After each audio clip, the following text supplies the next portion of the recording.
I've been going on a sewing binge this month because I didn't have any walking shorts. I'm actually wearing my walking outfit. I sewed this about 2 days ago, sewed this yesterday. These are my winter colors, and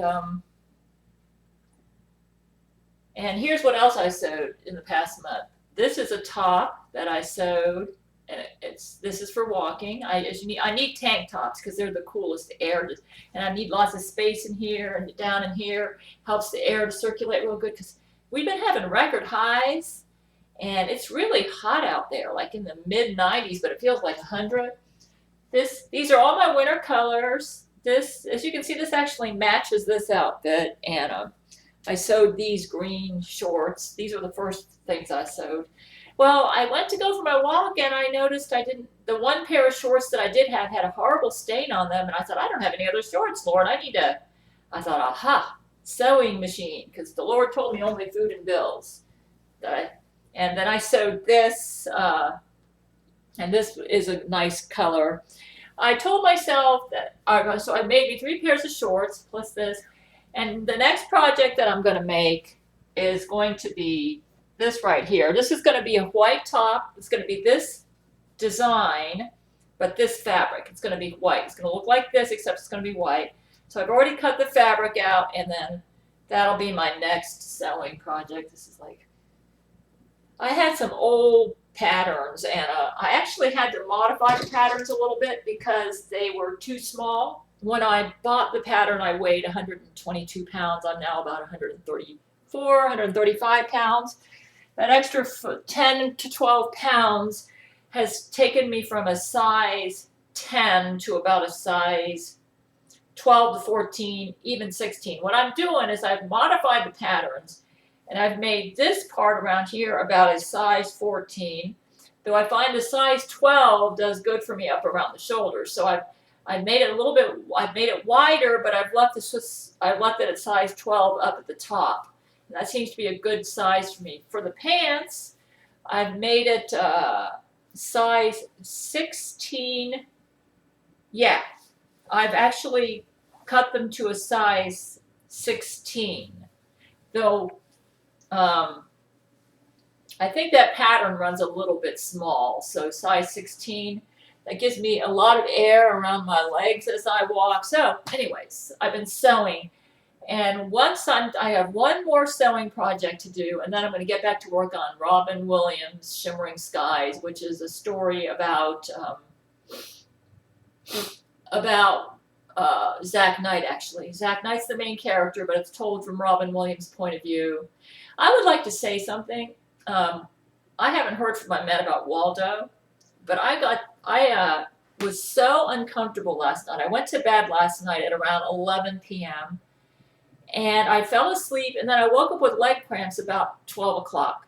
So I tried eating some food that usually works for that, I took some spirulina in water, which often gives my body the nutrients it needs to fight off the leg cramps. So I did that, then I fell asleep for about another hour, then I woke up again. So I tried eating something else. Some seaweed sometimes works, and drinking lots of water. Then I went back to sleep and woke up about an hour again. And so finally I said, you know what? This is Zack Knight's brain control.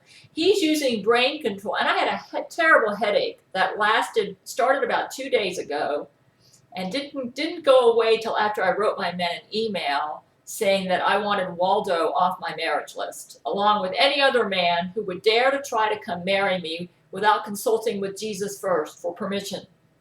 See, Jesus has told me that I'm going to marry Brent Spiner on earth.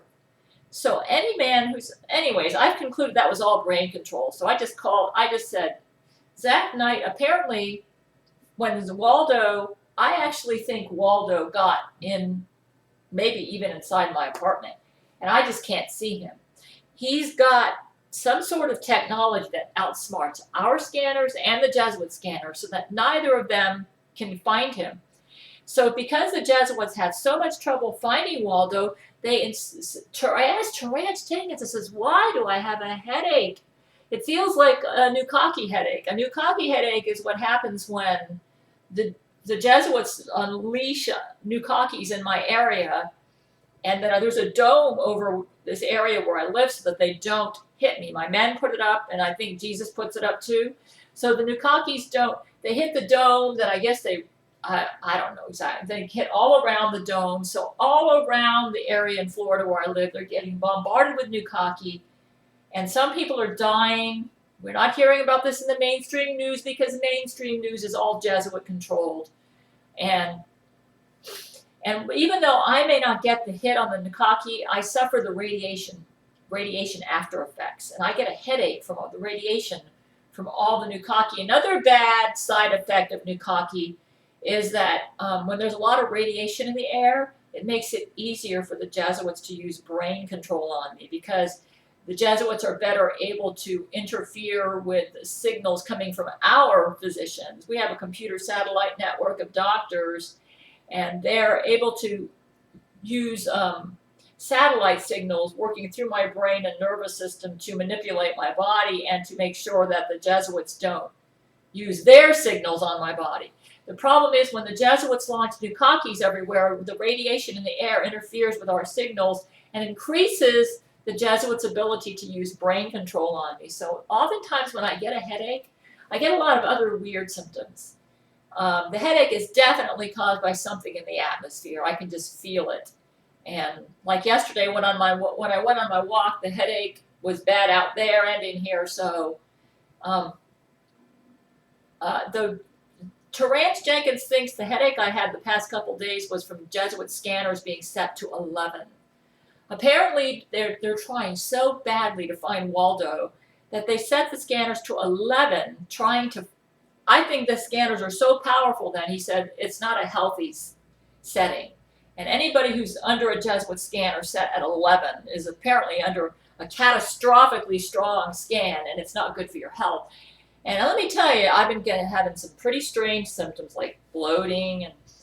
Or let me tell you what's happening to me. I'll get on my scale, and I know I haven't eaten the foods, and I don't look any fatter, but the scale says I weigh 138, when normally it would say like I weigh 132. So the brain control is affecting me so that I cannot even get on the scale and see my proper weight. They'll manipulate my brain so that I will see 138 when I probably actually weigh like 132. Another thing that they're doing is I'll cut open a watermelon, okay? And it'll have these gooey spots on it. A fresh watermelon that I just bought from the store, it'll have these gooey spots all over it, looking like it's spoiled. And I'll eat it, and it'll taste yucky. It's like, the first time this happened to me, I said, Lord, why'd you let me buy a spoiled watermelon? Well, Brent Skyped with me a couple days later, and I asked him, I said, can Jesuits use brain control to make it appear that a healthy watermelon is spoiled? And he said, yes, they can. I said, because what was really weird was one day, okay, I cut that watermelon, and it had these bushy spots all over it, like it's like a spoiled watermelon. Though I've never had a watermelon like that before, so it was this kind of new experience for me. The next day, the same watermelon, I pulled it out of the refrigerator, and it looked fine. And I ate it, and it didn't taste spoiled.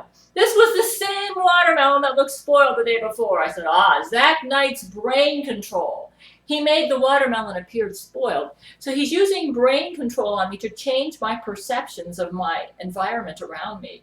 So I can get on a scale and actually weigh 132, and the scale is going to say I weigh 138. I think he's trying to turn me into an anorexic. Or the other day, I cut open a fresh avocado. On the outside, it looked perfect. When I first cut it, it looked like a beautiful avocado. About 10 seconds later, it had brown spots all over it, like it was going rotten on me. I thought, that's strange. I know avocados turn brown on you, but within 10 seconds, all these brown spots all over on the inside flesh of the avocado. I ate the avocado. It tasted fine. And in the area where the brown spots were, it felt a little funny, but it tasted fine. So I thought, aha, he's using brain control. Apparently, Zack Knight doesn't want me to eat avocado. But avocado, as you know, is very good for you. I was eating it because I wanted the magnesium and all the ingredients in it because I thought it would help me sleep better. And then I think that was brain control. I think there was nothing wrong with that avocado. It tasted fine. It just looked funny. And I said, I'm not going to let him freak me out about this avocado. I'm going to eat it. It tastes fine. It just looks funny. This is apparently brain control. I'm just telling you what he's been doing. The other area where he's using brain control is when I go to sleep. I think he's using brain control to give me foot cramps. So I'll go, I mean, that's ridiculous. Usually, when I go to sleep and I get foot cramps, if I eat some seaweed or some spirulina, that'll nip it. Or if I drink a lot of water, that'll nip it. Because I think a lot of the foot cramps is caused by yeast toxin in my body, which is somehow affecting my nerve cells. So, but yes, last night, no matter what I did, I woke up like 3 or 4 times with foot cramps. So I wrote my men an email. I said, you know what, it's that scanner. They got that scanner set at 11 because they're worried about Waldo. I said, tell the men on my marriage list that I want them kicked off if any of them try to come get me or get near me or marry me without getting Jesus's permission first. I said, I think Waldo needs to be kicked off the marriage list because I said I can sort of sympathize with Robin Williams. Okay, Robin Williams went through the penis torture that my men went through. You got to read the book I have on him, The Shimmering Sea.